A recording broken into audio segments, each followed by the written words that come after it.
بسم الله الرحمن الرحيم. Assalamualaikum warahmatullahi wabarakatuh. Jamaah sholat subuh Masjid Darul Arqam yang dirahmati oleh Allah Subhanahu wa taala. Dalam kesempatan kali ini saya ingin sedikit membahas atau hal-hal pokok mengenai tentang masalah fikih zakat. Maka kemudian pada kesempatan kali ini saya ingin mengambil pembahasan tentang zakat dari kacamata fikih, yang mana ingin saya singgung fikih-fikih seputar zakat yang secara umum saja atau hal-hal yang mendasar seputar zakat. Baik jamaah sekalian yang dirahmati oleh Allah Subhanahu wa taala, bahwa kita mengenal dalam bulan Ramadan ini ada yang namanya atau kewajiban yang harus kita tunaikan yang bernama zakat fitri. Apa itu zakat fitri? Secara bahasa, zakat fitri ya diambil dari dua kata zakat dan fitri. Di mana zakat itu secara bahasa memiliki makna sesuatu yang tumbuh atau berkembang atau bertambah. Zakat itu juga bisa bermakna sebagai sesuatu yang bersih ataupun suci. Sementara fitri itu bermakna berbuka. Sehingga zakat fitri itu adalah berarti zakat yang wajib kita bayarkan atau kita tunaikan karena kita sudah berbuka puasa atau selesai menjalankan ibadah puasa. Makanya kemudian hari raya setelah kita menjalankan ibadah puasa Ramadan disebut sebagai Idul Fitri, karena fitri itu berbuka. Kadang zakat fitri ini juga kadang kita kenal dengan namanya zakat fitrah. Kalau fitrah sendiri yaitu bermakna sesuatu keadaan semula atau kembali ke asal. Maka misalnya ketika ada hadis kullu mauludin yuladu alal fitrah, bahwa setiap manusia itu lahir dalam keadaan fitrah, maksudnya adalah lahir keadaan bersih, suci, bahwa status awal dari seorang manusia itu adalah dalam keadaan bersih dan suci tanpa membawa dosa. Tentang zakat ini, apa hukumnya zakat kemudian? Hukumnya zakat, maka kita sudah ketahui bahwasanya hukum zakat para ulama sepakat hukumnya adalah wajib. Dimana kalau dalil secara umum telah disampaikan oleh Rasulullah SAW bahwa zakat merupakan salah satu daripada rukun Islam. Dimana Rasulullah SAW bersabda di dalam hadis riwayat Imam Bukhari dan Imam Muslim, yang juga ada di dalam Arba'in Nawawi, dimana Rasulullah SAW bersabda, Bunyal Islamu ala khamsin, bahwa sesungguhnya Islam itu dibangun atas 5 perkara. Syahadati an la ilaha illallah asyhadu anna Muhammadar Rasulullah. Itu bersyahadat tidak ada Tuhan selain Allah dan bahwasanya Muhammad adalah utusan Allah. Wa iqamis shalah, dan mendirikan salat. Wa itaiz zakat, dan membayar zakat. Wa hajjal baiti, dan kemudian pergi haji. Wa shaumi ramadhana, dan berpuasa Ramadan. Sementara dalil secara khusus mengenai kewajiban zakat fitri ada di dalam Sahih Bukhari yang diriwayatkan oleh Imam Bukhari, di mana sahabat Abdullah ibnu Umar mengatakan bahwa Rasulullah SAW mewajibkan kami untuk menunaikan zakat fitri sebelum umat muslimin berangkat untuk menunaikan ibadah sholat id. Itu mereka yang punya kewajiban untuk membayar zakat fitri. Kemudian apa saja syarat-syarat bagi orang untuk mereka dikenai kewajiban untuk membayar zakat fitri? Secara umum ada 2. Ya, ini juga sebagaimana yang tertuliskan dalam manhaj Muhammadiyah tentang zakat fitri. Pertama tentu saja adalah beragama muslim. Kedua adalah mampu. Apa definisi mampu? Menurut ulama Malikiyah, ulama Syafi'iyah dan ulama Hanabilah, bahwa definisi mampu itu adalah ketika seseorang itu memiliki kelebihan makanan untuk malam hari 1 Syawal serta keesokan harinya untuk hari rayanya. Jadi misalnya nanti malam itu mulai masuk 1 Syawal, kemudian besok hari raya. Nah, ada kelebihan makanan untuk makan nanti malam serta esokan harinya. Nah, jika punya kelebihan makanan, maka dia wajib untuk mengeluarkan zakat fitri. Nah, ini tadi bedakan antara siapa yang wajib membayar zakat serta syarat-syarat seseorang itu menunaikan zakat. Karena nanti juga misalnya ada permasalahan seperti ini ya, misalnya ada anak kecil, mereka tidak tergolong sebagai orang yang mampu. Tetapi ini nanti dilihat dari perwaliannya. Jika seorang itu tidak mampu, muslim tapi tidak mampu, tapi dia punya wali, punya keluarga, maka yang dibebankan kewajiban itu adalah keluarganya atau walinya. Misalnya kita sebagai orang tuanya, ya kita yang membayarkan. Berbeda misalnya kalau ada orang, misalnya anak kecil yang yatim piatu, hidup di panti asuhan, mereka tergolong sebagai orang yang tidak mampu dan tidak punya wali, maka mereka tidak punya kewajiban untuk membayar zakat. Nah, kemudian siapa saja yang berhak untuk menerima zakat? Beberapa ulama berpendapat bahwa yang wajib menerima zakat itu ada 8, sebagaimana yang disebutkan dalam surat At-Taubah ayat 60. yaitu fakir, orang yang tidak punya kerjaan dan tidak punya harta, miskin, orang yang punya kerja dan punya harta tapi kurang, kemudian amil zakat, kemudian mu'alaf, kemudian budak, kemudian ghorimin. Ghorimin itu orang yang punya hutang tapi untuk kebutuhan primer, yaitu untuk kebutuhan makanan sehari-hari, bukan punya hutang karena untuk kebutuhan sekunder apalagi tersier. Misalnya punya kredit HP, kredit motor, kredit mobil, kredit rumah, itu tidak termasuk ghorimin. Kemudian fisabilillah, yaitu orang-orang yang berjuang di jalan Allah.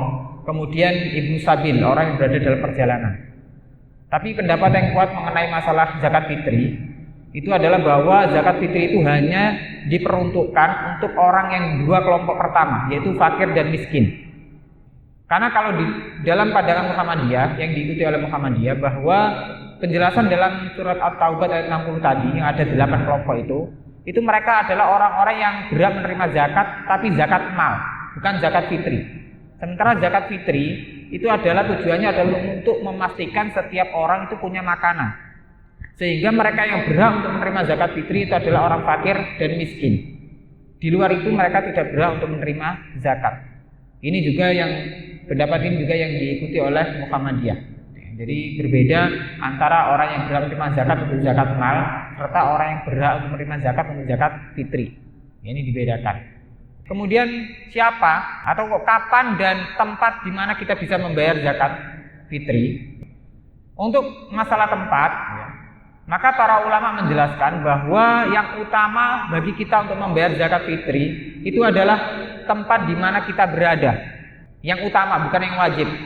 Misalnya nanti kita di malam Idul Fitri itu kita tinggal di sini, nggak pulang kampung, kita masih di Palangkaraya atau misalnya di sekitar masjid ini, maka kita diutamakan untuk membayar zakat fitri kita ya di masjid ini atau di tempat kita tinggal. Atau misalnya kita pulang kampung, nanti di kampung, maka yang utama adalah kita membayar zakat fitri di kampung tempat kita tinggal. Tapi itu yang utama. Artinya ya tetap kita boleh untuk membayar zakat di tempat lain. Misalnya kita di sini Palangkaraya nggak pulang kampung, tapi pengen zakat fitri di kampung halaman kita. Kebetulan kita juga punya keluarga di sana, maka kita diperbolehkan untuk menitipkan zakat fitri kita ke keluarga kita yang ada di kampung untuk didistribusikan atau diberikan pada warga kampung. Ataupun sebaliknya, kita pulang ke kampung, tapi pengen menunaikan zakat fitri di sini juga diperbolehkan. Kemudian masalah waktu. Masalah waktu ini sebenarnya ada banyak sekali hukumnya, mulai dari mubah, haram, makruh, wajib dan sebagainya. Tapi saya akan menyampaikan yang dua saja yang pokok, yaitu waktu pembayaran zakat fitri itu ada yang mubah dan ada yang wajib. Yang mubah adalah kita membayar zakat fitri sejak awal Ramadan sampai akhir Ramadan. Itu mubah, boleh. Kenapa boleh?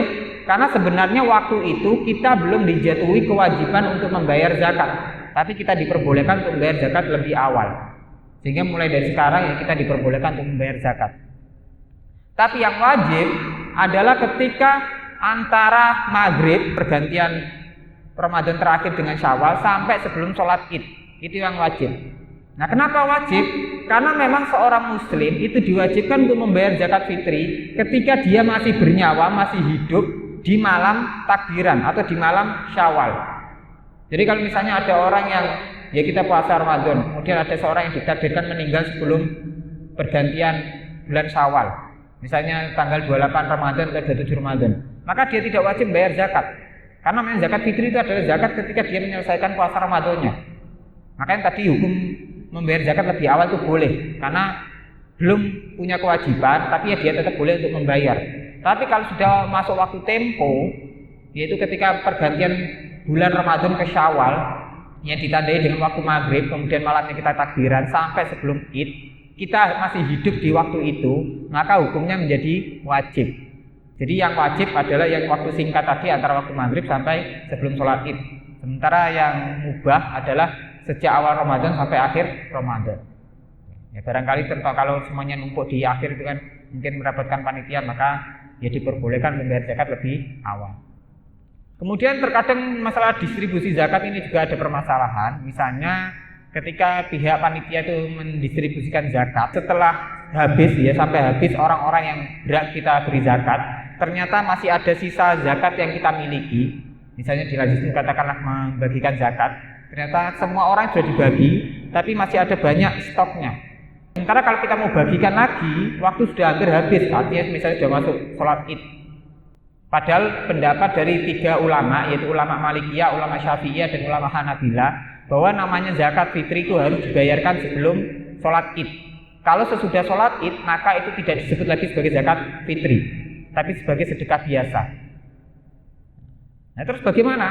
Nah, maka dari itu kemudian Muhammadiyah dalam hal ini itu lebih memilih mengikuti pendapatnya Imam Abu Hanifah, bahwa walaupun yang diutamakan itu adalah didistribusikan sebelum berakhirnya sholat id, tapi boleh untuk membayar zakat fitri di luar waktu itu.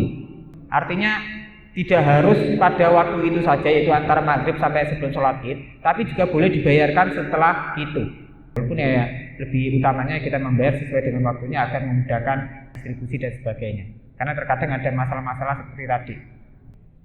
Nah, kemudian apa yang perlu kita bayarkan? Apa yang perlu kita keluarkan dalam hal zakat ini? Ulama Malikiyah, ulama Syafi'iyah, dan ulama Hanabilah berpendapat bahwasanya zakat fitri itu wajib berupa makanan pokok. Kalau di dalam teksnya hadis itu sebenarnya Rasulullah mengatakan 1 sok kurma, 1 sok gandum, 1 sok keju atau mentega. Tapi para ulama menafsirkan atau mendeskripsikan bahwa yang dimasukkan sabda Rasulullah adalah makanan pokok di daerah tempat tinggal kita. Maka 3 ulama dari kalangan ulama Malikiyah, ulama Syafi'iyah, dan ulama Hanabilah mewajibkan makanan pokok, tidak membolehkan uang. Kenapa tidak bolehkan uang? Karena khawatirnya itu keluar dari esensi zakat fitri itu sendiri. Esensi zakat fitri adalah memberi makanan pada orang. Sementara kalau diberi uang, khawatirnya kemudian uangnya malah dibuat sesuatu yang lain, misalnya untuk diberikan pulsa dan sebagainya. Maka keluar daripada esensi daripada zakat itu sendiri. Tapi kita juga tidak bisa menyalahkan orang yang memakai zakat fitri dengan uang. Karena Imam Abu Hanifah membolehkan untuk membayar zakat fitri dengan uang. Ini pula yang diikuti oleh Muhammadiyah, yang mana di Muhammadiyah menerima atau ya membolehkan untuk zakat fitri dengan uang. Karena dengan pemikiran tersendiri ya juga masuk akal. Misalnya semuanya zakat fitri dalam bentuk beras, tapi ada orang yang nggak punya uang untuk beli lauk, maka zakat fitri yang berupa uang tadi ya bisa diserupakan atau bisa diwujudkan dalam bentuk ikan, lauk pauk, bumbu, dan sebagainya. Jadi ya semuanya punya logika masing-masing dan punya dalil masing-masing. Itu masalah bentuk pembayarannya.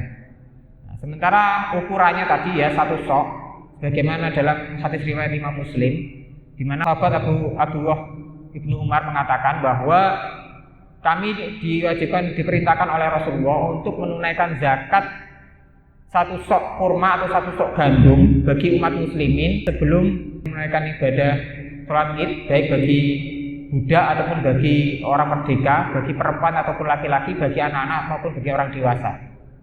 Nah, berapa ukuran 1 sok? 1 sok ini kalau di Indonesia ini istiadatnya terus berkembang. Awalnya mulai dari 2,5 kilo, 2,7 kilo sampai yang terakhir 3,3 kilo. Maka ya kita mengikuti daripada hasil istiadat yang telah dilakukan ulama-ulama Indonesia, ya bahwasanya zakat fitri itu 1 sok setiap orang. Maka 1 sok sama dengan 3 kilo, berarti ya kalau misalnya ada 5 orang ya tinggal 3 kali 5. Ya mungkin kalaupun yang asli ukuran 1 sok itu 2,7 katakanlah, tapi tentunya membayar zakat fitri yang hanya cuma setahun sekali, maka tentunya kita lebih baik membayar lebih, karena cuma setahun sekali.